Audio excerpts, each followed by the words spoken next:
नमस्कार, आपके साथ मैं हूं आदेश सिंह राठौर। क्राइम की कहानियां लेकर आता हूं। इस बार मामला मुंबई का है और मुंबई में एक पत्नी ने प्रेमी के चक्कर में अपने पति को पहले तो मारा, मारने के बाद उसे वहीं घर में गाड़ दिया और ऊपर से टाइल्स लगा के पूरा चकाचक फर्श बना दिया। और कैसे इस चीज का खुलासा हुआ, कैसे ये शातिर पत्नी पकड़ी गई और कैसे उसके प्रेमी ने और इस पत्नी ने साजिश रची, इस पूरे वीडियो में आपको ये जानकारी देने वाले हैं। हर दिन क्राइम की कहानियां पाने के लिए हमसे जुड़ जाइए और हमारे इस चैनल को सब्सक्राइब जरूर कर लीजिए।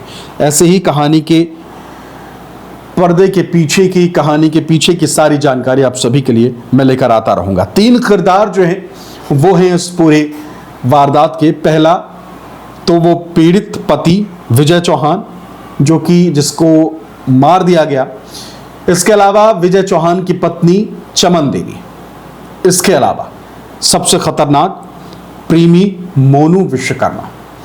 अब होता क्या है कि ये 3 किरदार में ये पूरी कहानी चलेगी। अब होता ये है कि जो पति है यानी कि विजय चौहान है, उसका परिवार भी आसपास ही रहता था।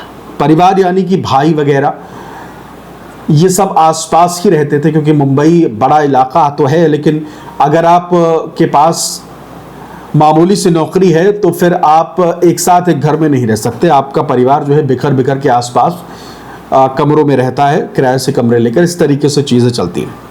अब हुआ ये कि बहुत दिनों से विजय चौहान जो है, जो कि मारा गया है, विजय चौहान जो है वो नज़र नहीं आ रहा था। विजय चौहान ना घर में दिखता, ना घर में जो लोग मिलने आ रहे हैं वहाँ उसे देख पा रहे थे, और ना ही बाहर कहीं इर्द गिर्द, मतलब जो जगहें होती थी वहाँ विजय चौहान नहीं था कुछ दिन से।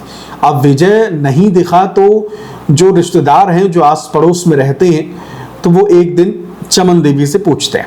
चमन देवी विजय चौहान की पत्नी, जो मुख्य किरदार है, जिस पर आरोप है कि उसने इस वारदात को अंजाम दिया।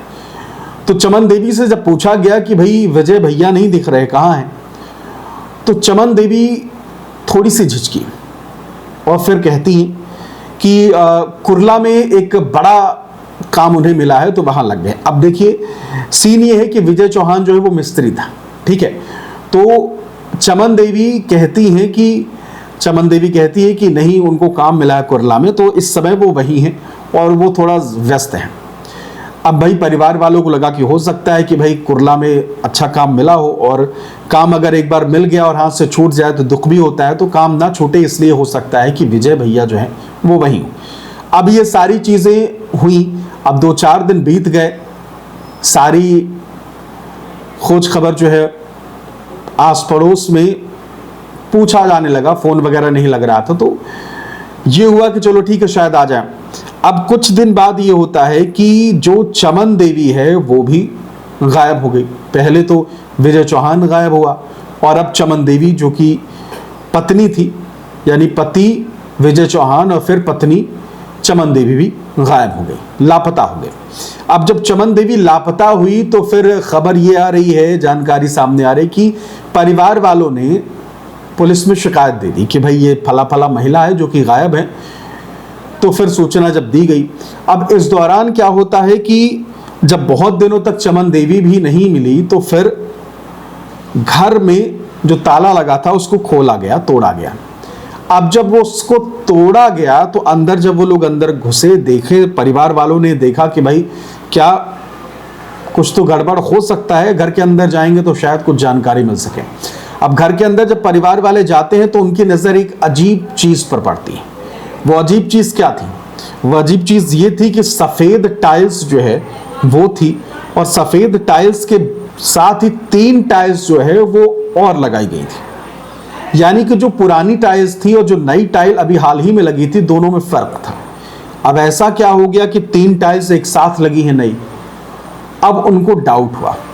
पहले विजय गायब हुआ, फिर चमन देवी भी गायब हो गई, और फिर ये टाइल्स वाला हेरफेर। अब सबके जहन में ये जो हाल ही में वारदातें हो रही थी, चाहे वो मेरठ की हो ड्रम वाला केस या फिर चाहे इंदौर की हो सोनम वाला केस, तो परिवार वालों को थोड़ा डाउट हुआ कि अगर हाल ही में ये टाइल्स लगवाई गई है तो कभी जिक्र तो नहीं हुआ कि भाई टाइल्स टूट गई है या फिर हम चेंज कराना चाहते हैं टाइल्स। अगर चेंज कराना भी चाहते टाइल्स तो पूरे में चेंज कराते, ये 3 ही प्लेट कैसे, और वो भी उतनी लंबाई में जितने में एक इंसान जो है वो घुस सकता है। अब यहाँ से डाउट हुआ।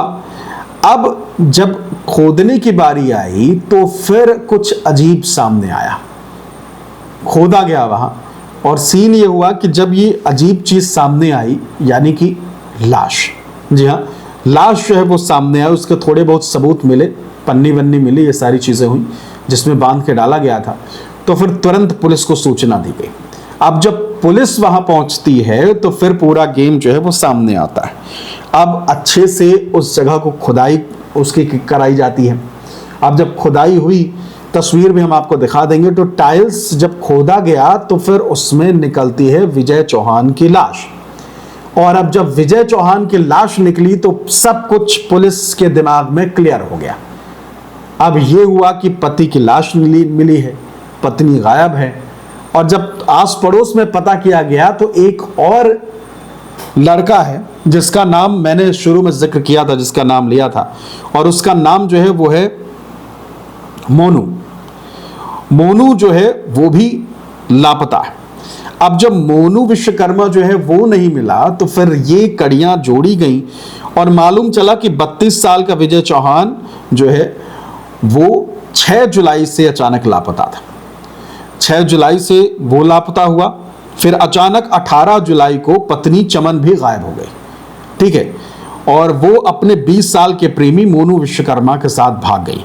पत्नी फरार हुई तो परिवार वालों ने पड़ोस और आसपास के लोगों को बुलाया, ताला तोड़ाया, जो कि मैंने आपको बताया। जो रिसेंट जानकारी आ रही है वो ये कि सबको बुलाकर जब डेड बॉडी निकाली गई, मिट्टी हटाई गई, तो साफ हो गया कि बॉडी पति की थी, विजय चौहान की थी। पत्नी चमन के ऊपर हत्या का आरोप जो है वो लगा है। और अगर फर्श खोदने की चीज़ों पर ध्यान दिया जाए तो उसमें जो फर्श था उसमें क्या कुछ अलग नजर आया वो जान लीजिए। पत्नी चमन के घर में 2x2 की 3 टाइल्स लगी हुई थी। 6 फीट लंबाई के हिसाब से जमीन को खुदवाया गया था। बाथरूम ठीक करने के बहाने मजदूर को बुलाया गया था। जमीन में 6 फीट गहरा गड्ढा खोदा गया। पति विजय की हत्या करने के बाद शव को जमीन में गाड़ दिया गया। और ये सब कुछ हुआ है पत्नी और मोनू विश्वकर्मा के साथ। अब यहां एक और नाम सामने आ रहा है, नाम है सर्वेश गिरी। जी हाँ, पता चला है कि पति विजय को पत्नी पर मोनू से अफेयर का शक हो गया था और उसने मना भी किया कि भाई उससे बात नहीं करनी है। अब इसमें सर्वेश गिरी नाम के एक शख्स का नाम भी आ रहा है। सर्वेश गिरी दुकानदार है, धनी बाग में उसकी मोबाइल की दुकान है और उस दुकान पर मर्डर की साजिश रची गई, ये खबर आ रही है। वारदात के बाद से सर्वेश भी फरार है। फिलहाल शुरुआती जांच से साफ है कि पत्नी चमन ने पूरा प्लान बनाकर बॉयफ्रेंड मोनू के साथ पति विजय को रास्ते से हटाने की साजिश रची थी, उसकी हत्या का प्लान बनाया। पुलिस ने एफआईआर दर्ज कर मामले की जांच शुरू कर दी है और क्राइम ब्रांच जो है वो फिलहाल हर एंगल से जांच कर रही है। तो ये एक फौरी तौर पर जो जानकारी आई है वो हमने बताया। अभी इसमें कई परतें और खुलनी है और कई और चौंकाने वाली चीजें सामने आ सकती हैं, इसलिए चैनल से जुड़े रहिए, चैनल को सब्सक्राइब कर लीजिए। ऐसे ही इस स्टोरी से जुड़ी, इस कहानी से जुड़ी और खबरें हम आपके लिए लेकर आते रहेंगे।